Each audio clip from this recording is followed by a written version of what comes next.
Hey guys, we're here with episode 31 of Adrenaline. It's the go home show for Zero Signal. You may find that I'm talking a bit quieter. That's because basically someone's sleeping really close to me. It's about midnight, so I'm trying not to wake them. So we're gonna get on with the show. We got 21 segments, taking up the full 125 minutes. And let's go. We're in front of 3,518 people at the Chase Family Pavilion in Connecticut. And we have Shazza McKenzie defeating Brooke Tessmacher and Evie in 7:23 with a Shaztastic stunner. So Shazza has a 43. She's starting to really come along. Brooke with a 37, Evie with a 31. No worker improvements. D42's not too bad. But Brooke debuts a new power spot that showcases her ability to sell well, and her psychology is going to be helped. So that's great because their psychology is like all of them are in the 40s or 50s.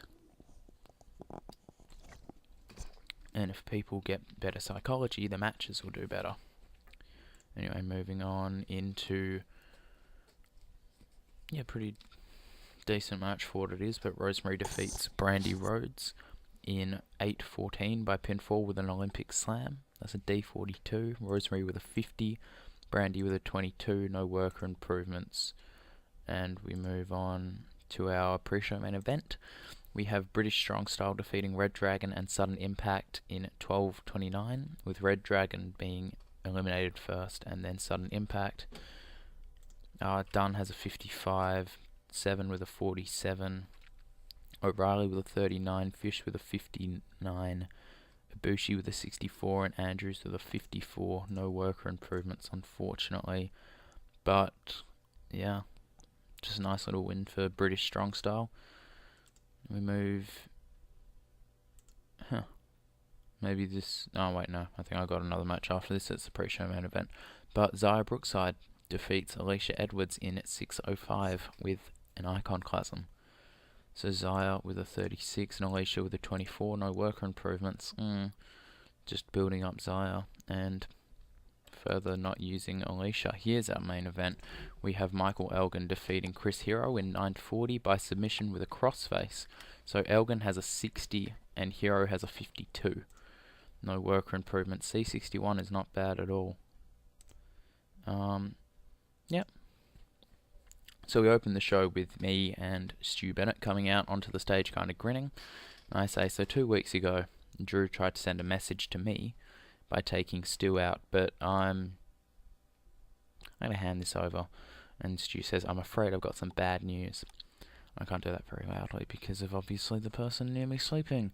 And Drew Galloway for too long. That's not how you spell two. Doesn't matter. Too long you've tried to keep this company under your thumb. But now I've come to take that grand championship from you and to put it on the shoulder of someone that actually represents this company correctly. Me. You try to take me out, and the bad news for you is I'm still kicking, and on Sunday I'll prove that you are in fact beatable. So the storyline advances. It does lose heat though, but B-72 is not bad at all. We move on into our opening match. We have Nixon Newell defeating Mistress Belmont in 4:55 by pinfall with a Vulture Culture Destroyer. D-39. Nixon Newell with a 38 and Belmont with a 29. No worker improvements unfortunately, but no negatives either. So we move on into a pretty good segment. A C63, Ali comes across well. So, she seems to be the star out of these three that's kind of rising even more than Rosemary. So, but Nixon picks up, in an ideal world, these are three of our top knockouts in a year. But Nixon picks up another win and she goes to celebrate, but she's interrupted by Rosemary, who comes out with Ali, and Rosemary says, Nixon, pretty little Nixon, you poor child. You've taken Candace's place on our list and it doesn't look good for you. We will beat you, and then we'll drag you away and defile you, and you will decay with us. You've seen what happened to Ali here, and that's your future. Join us, don't fight it. You want to decay, and if you don't join us, you'll end up like Braxton and Zach. Dead. And Ali just kind of cackles, and she brings up a microphone. She says, "Oh, Nixon, at Zero Signal, we will continue to hold this title, because you're not a threat. But if you allow us to unlock your potential, you could be unstoppable." So yeah, they're not threatened by Nixon, but they're kind of like, we could get this girl on our side and continue to just dominate the Knockouts division. So yeah, the storyline has advanced. No worker improvements. Ali came across well, so sweet. And that was a really good segment, actually. I'm just going to take a drink. But Jason Jordan, he's got a handheld camera, and he says, "Adam Cole, you're funny, aren't you? With your stories and your taunting." Well, I've just about, but he's cut off because Cole and Chase Owens, 2/5 of the Bullet Club, like run in and they start beating down on him, but they're chased off by Matt Riddle. And Riddle's like, "Oi, bros, come on, I just wanted to fight." But Riddle's come to Jordan's aid again. But how bad could it have been if he hadn't come? Like, to what extent would they have tried to take Jordan out? Cole tried to end Jordan's career, like, just for embarrassing him once. Now he's embarrassing him twice. Who knows? But the storylines both advance, and the Owens and Riddle storyline gains heat. Moving on into a D+49, but Kaylee Ray defeats Rachel Morgan and Gail Kim in 9:08 when Kaylee Ray defeats Morgan with a gory bomb.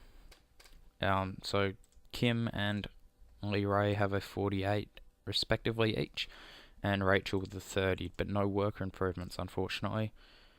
We move on into not a great segment, but Kaylee Ray starts to walk back up to the stage, but Talia then runs down and meets her about halfway, and the two start to brawl all over the ringside area. And it's rough, but eventually KLR gains the upper hand by throwing Talia into the ring post, and she poses, she kind of just stands over Talia's body. Talia's crawling. She's like, that really hurt. But she's got all the momentum heading into Zero Signal. The question is, will she knock off Talia? We'll have to find out. That segment's not amazing either, but Braxton and Zach are at home. And Braxton kind of just looks depressed. He's flicking through photos and everything. Zach just looks straight into the camera. He says, "Decay, you've tried to break us time and time again. And this time you've almost succeeded. We never saw that coming. But we will not back down. We will not give up. And at Zero Signal we accept your challenge, and we will meet you in that cage with our friend. You've never seen her before here. And on Sunday we will introduce her to Impact. On Sunday, we put this issue to bed and prove that you can deny death. In fact, we can make it submit." So the storyline advances now. If you want to have a guess who the knockout is, comment below. Who do you reckon is coming to their aid? Yeah. So we'll move on into a D45. Not great, but Scarlett Bordeaux defeats Io Shirai in 7:27 by pinfall with a bedazzler. D45, 40 for Shirai and 41 for Bordeaux. These two have great chemistry. Sweet, no worker improvements. Two works for the future. Moving on into a decent segment, but footage plays from earlier in the week showing the massive brawl between the DCC and the Wolves at a gas station. Or petrol station as we call it, but all four are wailing away at each other, and at one point Bram even poured petrol onto Eddie because he's a sick fuck. But before anyone can be seriously injured or killed, the police arrive and arrest all four men, and it's been reported that all four have been suspended for this week, but the match at Zero Signal is still on. So the storyline advances. C+66, not bad, just kind of increasing the intensity on the Go Home show. That's not awful, but Chase Owens defeats Eli Drake in 8:14 by pinfall with a package piledriver. D plus 51, 49 for Drake, 43 for Eli. Sorry, 43 for Owens. No worker improvements. Moving on into a pretty good segment. Advances the Miracle Workers storyline, but they sit outside at a church, and Bennett says, Matt Sydal, 3 months ago now, you broke my hand in a match on Explosion, and that was a career-threatening injury. Obviously it wasn't, but he's playing it up. It's a miracle I came back as quickly and painlessly as I did. Now see, that is a miracle. And Omega says, a miracle is not wishing on a shooting star, Matthew. A miracle is a supernatural cause of an event. However, honestly, it'd be a miracle if you two won on Sunday. Now, you might also be wondering why we're at a church. Well, that's for 2 reasons. 1, we like to get prepared before a big match, and we've been performing miracles here all week. Secondly, there's a little graveyard behind the church with 2 open spots. Actually, I misspoke. They were open. Now they've got 2 headstones, and we got them right here, actually. The camera just pans down to the headstones, and they read Matt Sydal and Ricochet. So Kenny Omega gets better at his gimmick, and the storyline advances. No worker improvements, but we move on. That's Valentine's fault. She got an 18, but Ali defeats Nikki Valentine in 7:14 by pinfall with a sit-out facebuster, D-36. Ali with a pretty decent 42. No worker improvements, just a match to get Ali over. Moving on into another squash match, but Nick Jackson defeats Knockin in 2:44 by pinfall with a 450 splash, D plus 49. Jackson with a 57, Knockin with a 23. No worker improvements. There hasn't been a single worker improvement tonight. It's a bit annoying. We move on into a D plus 52, and Jackson just kind of cuts a promo at ringside. Maybe he's sitting on the announcer's desk. He says, hey Trav, your training is basically finished now, isn't it? You're coming back on Sunday and we can have our fair fight. I'm looking forward to it. I really am. I can't wait to embarrass you again, just on a bigger stage this time. So I'll see you Sunday, Trav. Enjoy your training. Your meaningless training that's not really going to amount to anything. But the storyline advances and just, a little bit more heat onto it before Sunday. And that's not bad. But the Friday Night Delights are walking towards Gorilla when they're ambushed by Mustache Mountain. And they're incredibly stiff and throw them into filing cabinets and then out onto the stage.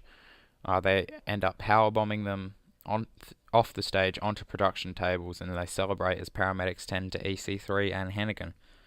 And it doesn't look like they'll be making it to Zero Signal. So the tag contender storyline advances and gains heat with a C plus 68. This was meant to happen, but not for the reason I actually now had to make it, because I just realized that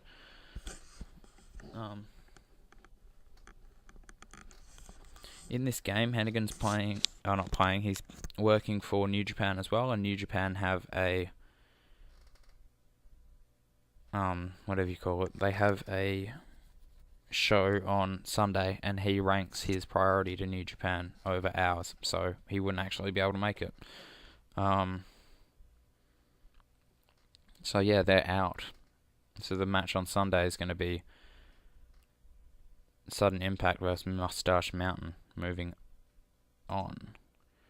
So Owens is making his way out to his car when out of nowhere he gets punched and knocked out pretty much immediately. And Riddle just kind of steps into the frame and says, hey bro, I found you. Are you okay? You look a bit weak. Anyway, see you Sunday, mate. He just, pats him on the back and walks off because, he's a bro. C minus 54 is actually one of the better ratings for this feud so far. The Riddles or Bullets storyline has advanced, and we move on into a press conference for Aaron Rex and Ryback. And Aaron Rex says, who are we? We're Pure Intelligence. That's a new name. Soja Rules, I think, came up with it, so shout out to him. I saw it a while ago. I've only just remembered to put it back in. But anyway, yeah, Pure Intelligence. Ryback and Aaron Rex. We are the newest team on the block, and my issues with the guns aren't a secret. I don't like either of them. I brought Ryback in as my wrecking crew, a one-man crew to take them out, and on Sunday, that's what we're going to do. We're going to end their runs in this company. See, not many people would have thought of bringing in Ryback, but I did, because I'm a damn genius. And Ryback kind of just gets up and he says, interview's over, get out. So, yeah, just kind of explaining why Ryback's here, because I realised I didn't actually explain why Rex and Ryback have this kind of alliance. The storyline advances with a pretty decent rating, C plus 71. But we move on into a good match as well. This will do wonders for Jordan, Cole, and just everyone that's not the Hardys. But Jason Jordan, Andrew Everett, and the Broken Hardys defeat Trevor Lee, Adam Cole, and Roppongi Vice in 9:43 when Andrew Everett pins Adam Cole with a toe touch moonsault. Everett with a 48, Jordan with a 58, Matt Hardy with a 65, Nero with a 74, Cole with a 72, Lee with a 48, Romero with a 70, and Beretta with a 61. There's 3 storylines advance. They all gain heat except for the Alpha storyline. No worker improvement still. But we move on into a decent rating. I thought it would be a bit better, but that's alright. Drew's in a dark room by himself, and he says, Stu Bennett, my old friend, I tried to help you by kind of moving you out of the way, making sure I don't have to embarrass or hurt you. But you didn't listen. So be it. Congratulations, Stuart, you've chosen to be an example. You will be a martyr to prove that you don't mess with the front line. Ever. And the feed thing cuts out as we hear a scream, so it's kind of like, it's a bit like an old Jimmy Havoc Progress promo. But the storyline advances, and we move on into a really good main event. A really good main event. Austin Aries defeats Aaron Rex in 15:34 by pinfall with a 450 splash. So Aries gets visibly tired. That's not great. The match got the crowd buzzing. Rex with a 64, Aries with a 73. Aries improves in performance skills, so we have one skill increase tonight, and it's Austin Aries. He's a 40-year-old man, and he's the only one that improves. I'll take it. But we move into our final segment, which is really good. B plus 84. Awesome. It's not a game changer, but it's good news for the pay-per-view. But Austin wins here tonight, and he celebrates before he's cut off by the arriving Cody, who walks out looking irritated. He says, so I've been informed by Gato that I have to defend my title at Impact shows, like Zero Signal. So this Sunday you will see Cody versus Aries too. Now this is not good, because this has pissed me off. I'm not in a compassionate mood. On Sunday, you'll experience the full rage of Cody Runnels, and I will show you that you don't tell me what to do. I'm Cody frickin' Runnels, the leader of the American Bullet Club, and this is war. So yeah, he's going to have a match on Sunday with Aries that will hopefully tear the house down. We could possibly get an A. Maybe. But the storyline advances and gains heat, and we end the show B minus 76, 1 point off that A. Increases our pop in 29 regions. So I'm going to cut it short here. Pretty short episode. I think I raced through it. But yeah, so we're just going to say, so what, comment below, what are your favourite storylines, predictions for the pay-per-view, the whole card's kind of set out. Favourite characters, favourite storylines, storyline ideas, character ideas, least favourite stories and characters, etc. I'm going to head off. I'm going to go watch Okada and Tanahashi from Wrestle Kingdom 10, because I still haven't seen that match. I'll see you guys for Zero Signal.